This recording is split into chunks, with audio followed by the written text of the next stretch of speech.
Hello guys, कैसे हो सभी लोग। आई होप सभी लोग बढ़िया होंगे और सबकी ट्रेडिंग अच्छी चल रही होगी। तो आज के इस वीडियो में मैं आपसे बात करने वाला हूं कि जर्नलिंग क्यों इंपॉर्टेंट होता है और कैसे आप इन बिल्ट आपके अंदर से ही मन करे कि जर्नलिंग करते हैं, उसका एक लॉजिक देने वाला हूं। इस पूरे मार्केट में आउटकम क्या है, कितने आउटकम है मार्केट के? सिर्फ दो। या तो आप प्रॉफिट में रहोगे या फिर आप लॉस में रहोगे। एक तीसरा आउटकम ये है कि आप जो है वो ब्रेक इवन पे रहोगे। ठीक है।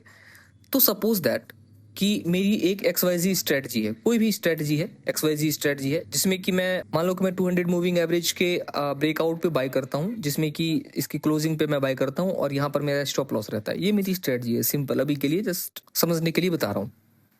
ठीक है। तो यहाँ पर मेरी एंट्री होगी, ये मेरा स्टॉप लॉस होगा। ठीक है। अब आप मुझे बताओ कि मार्केट या तो यहाँ से ऊपर जाएगा, या तो आपका स्टॉप लॉस लेगा, और या तो फिर ये साइडवेज हो जाएगा। ये तीन आउटकम है। जब आप जर्नलिंग कर रहे हो तो आप कांस्टेंट एक ही पैटर्न पे ट्रेड कर रहे हो, मतलब आपका जो स्ट्रेटजी है वो सिर्फ और सिर्फ एक ही चीज पे है। यानी कि अगर आप किसी पर्टिकुलर टाइम में, किसी पर्टिकुलर सेशन में, किसी पर्टिकुलर एसेट में, जैसे इसमें मैं BTC की बात कर रहा हूँ, किसी पर्टिकुलर एसेट में अगर आप ट्रेड करते हो, तो उसके बाद अगर आप किसी एक ही पैटर्न को फॉलो करते हो तो उसके ऑटोमेटिकली आपको आउटकम्स दिखने शुरू हो जाएंगे। जब आप 100 ट्रेड्स करोगे तो 100 ट्रेड में आपको पता चलेगा कि अगर आपने 10,000 रुपए का कैपिटल रखा हुआ था, वो लॉस होकर के 6K हो गया है, मतलब 4K आप लॉस कर चुके हो, 4,000 रुपए लॉस कर चुके हो। लेकिन आपको जर्नलिंग में ये पता होगा कि या तो ये मेरे इस तरफ प्रॉफिट दे रहा होगा 60% या फिर 70%, या फिर ये मेरे नीचे लॉस दे रहा होगा 60% ऑफ द टाइम या फिर 70% ऑफ द टाइम, या फिर ये मेरे को ब्रेक इवन पे ही रख रहा है, मतलब मेरा लॉस होता है फिर वापस रिकवर होकर के आ जाता है पैसे। इतना आपको ये समझ में आ चुका होगा। तो फिर आप ऑटोमेटिकली इसमें कैलकुलेट कर सकते हो, क्योंकि देखो जहां पे डाटा नहीं है वहां पे आप किसी भी चीज को बदल नहीं सकते। पूरी दुनिया को डेटा एनालाइज कर रही है। आप जब स्क्रॉल करते हो आपके रील्स को, तो जिस लास्ट वीडियो पे आपने अटेंशन दिया था, ऑटोमेटिकली उस पे आपकी जो अगली रील है वो उसी से रिलेटेड आ जाती है, क्योंकि डेटा तुरंत कन्वर्ट हो जाता है आपके इंटरेस्ट में। तो डेटा बनाना बहुत ज़रूरी है। तो आपने एक डेटा, और जो आदमी जितना ज़्यादा अच्छे से डेटा बनाएगा उसके चांसेस उतने ही अच्छे होंगे, ज़्यादा होंगे कि वो जल्दी से जल्दी प्रॉफिटेबल हो जाएगा, क्योंकि उसके उसके फेवर में एज काम करना स्टार्ट कर देगी। तो मान लो मैं यहाँ पर मैं एंट्री लेता हूँ और इस 100 ट्रेड लेने के बाद मेरा इक्विटी कर्व जो है, मेरा जो बैलेंस है वो 10K से अगर ये 15K हो जाता है, दैट मीन्स कि इसने प्रॉफिट दिया, दैट मीन्स कि ये काम कर रहा है। नेक्स्ट 100 ट्रेड और करना है, अगर उसमें भी प्रॉफिट रहा, नेक्स्ट 100 ट्रेड और करना है, अगर उसमें भी प्रॉफिट रहा, यानी कि आपका ये एज काम कर रहा है, आप इसको कंटिन्यू करो, आप एल्गो लगा सकते हो। लेकिन अगर ये आपका स्टॉप लॉस हो जाता है 10K से, अगर ये जो है वो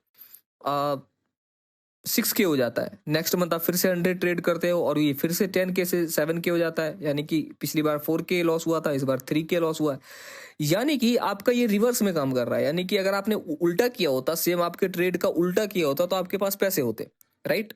ये तो सिंपल सा लॉजिक है, आपको पता होगा कि या तो आप प्रॉफिट करोगे या तो लॉस करोगे। जो आपने किया उसका एग्जैक्ट अपोजिट करते तो आपका जो लॉस हुआ था वो प्रॉफिट होता। लेकिन एग्जैक्ट अपोजिट आप कैसे करोगे? आपका मन कर रहा है 4 बजे मैं बाय कर लेता हूं, आपने बाय कर लिया। आपका मन कर रहा है 3 बजे मैं सेल कर देता हूं, सेल कर दिया। आपने कोई सपोर्ट देखा, रैंडमली कोई ट्रेड कर दिया, आपने बाय कर लिया, सेल कर लिया। तो यहाँ पर में रैंडमनेस है, इसको आप ट्रैक नहीं कर सकते हो। तो इसी के लिए अपने को बताया जाता है कि रैंडमनेस को खत्म करना है और डेटा को जर्नल करना है। तो जैसे ही आपने रैंडमनेस को खत्म किया, रैंडमनेस क्या था कि मैं 200 मूविंग एवरेज पे जब भी कोई बुलिश कैंडल ऊपर की तरफ क्लोजिंग देगी मैं बाय करूंगा, नीचे स्टॉप लॉस लगाऊंगा। सपोज दैट ये आपकी स्ट्रेटजी है, आपने इसको यूज किया।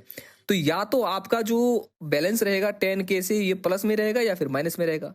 अगर लगातार 10K प्लस में रह रहा है यानी कि एज काम कर रही है। अगर ये लगातार माइनस में काम कर रहा है, माइनस में जा रहा है, यानी कि आपका स्टॉप लॉस, यानी कि आपका जो एज है वो रिवर्स में काम कर रहा है। आपको सेम अपोजिट करना है जो भी आप करते हो। यानी कि जब भी आप इसको एंट्री करते हो तो आप ये फिर देखोगे कि कितने ऊपर जाने के बाद ये यहाँ से रिवर्स कर जाता है। यानी कि 1:2 आपको मिल रहा है, उसके बाद रिवर्स कर जा रहा है, 1:5 मिल रहा है, उसके बाद रिवर्स कर जा रहा है। तो जब आप एक एक डेटा को लिखोगे तो ऑटोमेटिकली पता होगा कि जैसे यहाँ से 1:5 का मूवमेंट दे चुका होगा तो आप यहाँ पे सेल पैटर्न ढूंढोगे कि मेरे को यहाँ से सेल ट्रेड करना है।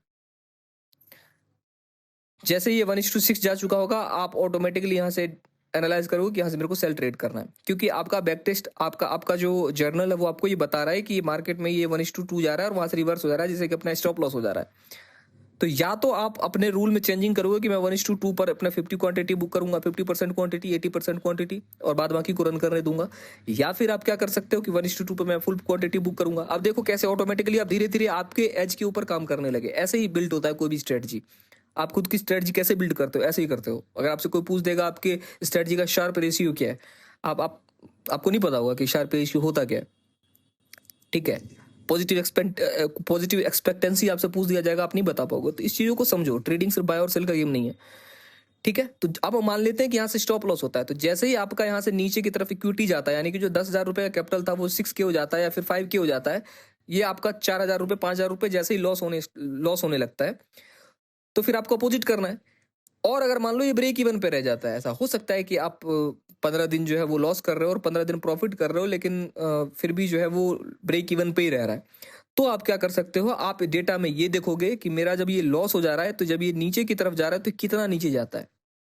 हो सकता है आपने एक स्ट्रेटजी ऐसी फाइंड कर ली हो जहां पर मैं आप एंट्री करते हो, लेकिन जब भी रिवर्स जाता है तो वो हमेशा जो बड़ा मूव देता है, ऐसा हो सकता है आपने फाइंड कर लिया हो। तो जब भी आपको ये पता करना है कि जब भी नीचे जाता है तो मेरे अगेंस्ट जाता है मोस्ट ऑफ द टाइम, और उसका फिर आपको एवरेज एक रिस्क टू रिवॉर्ड निकालना है। यानी कि मान लो कभी 1:10 चला गया, कभी 1:15 चला गया, कभी 1:5 चला गया, कभी 1:8 चला गया, तो इसका जो एवरेज निकलेगा इन सभी रेशियोज का 1:6 या फिर 1:7 के पास, ये आपका टारगेट हो जाएगा नेक्स्ट ट्रेड से, जब आपने एनालाइज किया उसके बाद से, ठीक है। अब जो आप ब्रेक इवन कर रहे थे, तो आपको ये देखना है कि जब अगर आपका ट्रेड फेवर में जाता है तो कितने रिस्क टू रिवॉर्ड से रिवर्स होता है, और जब ये नीचे से ऊपर जाता है तो कितने रिस्क टू रिवॉर्ड से ऊपर जाता है। ईच एंड एवरी डेटा को आपको एनालाइज करना है। जब आप ट्रेड कर रहे होते हैं तब क्या कोई न्यूज होता है? जब आप ट्रेड कर रहे होते हैं तो कौन सा दिन आप ज्यादा प्रॉफिट बनाते हैं? जब आप ट्रेड कर रहे होते हैं तो मोस्टली प्राइस एक्शन क्या होता है, पीछे से क्या फॉलो कर रहा होता है? जब आप इन सब चीजों को एनालाइज करना स्टार्ट कर जाएंगे, क्योंकि देखो मार्केट में 3 ही आउटकम होते हैं, मैं फिर से आपको बता रहा हूँ, प्रॉफिट, लॉस या फिर ब्रेक इवन। या तो आपका अकाउंट प्रॉफिट में रहेगा या तो आपका अकाउंट लॉस में रहेगा। अगर आपका अकाउंट लॉस है तो उसका सेम एग्जैक्ट अपोजिट करना है ताकि आपको फिर पैसे बनने लगे। अगर ब्रेक इवन पे है आपका अकाउंट तो आपको ट्राई करना है, आपको टारगेट होल्ड करना है, ठीक है। जो आपका ट्रेड करते हैं उसको ट्रेलिंग स्टॉप लॉस बनाओ, यानी कि मार्केट आपके फेवर में गई, आपको स्टॉप लॉस ऊपर करते चले जाना है।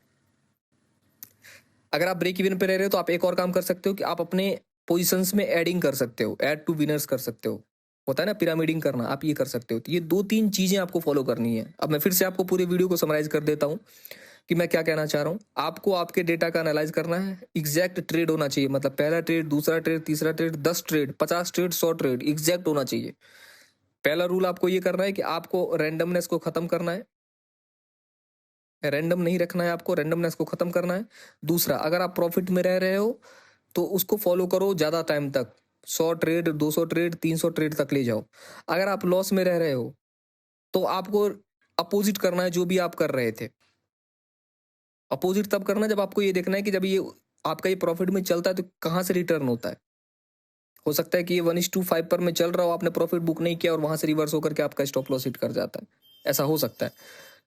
तो आपको फिर उसमें ये दिमाग लगाना है कि क्या मैं ट्रेलिंग स्टॉप लॉस का यूज कर सकता हूं। अगर आप ब्रेक इवन पे रह रहे हो तो आपको क्या करना है, जैसे आपका प्रॉफिट चलना शुरू हो जाए आपको क्या करना है, पिछला स्टॉप लॉस को ब्रेक इवन पे रखना है और दूसरा ट्रेड ले लेना है।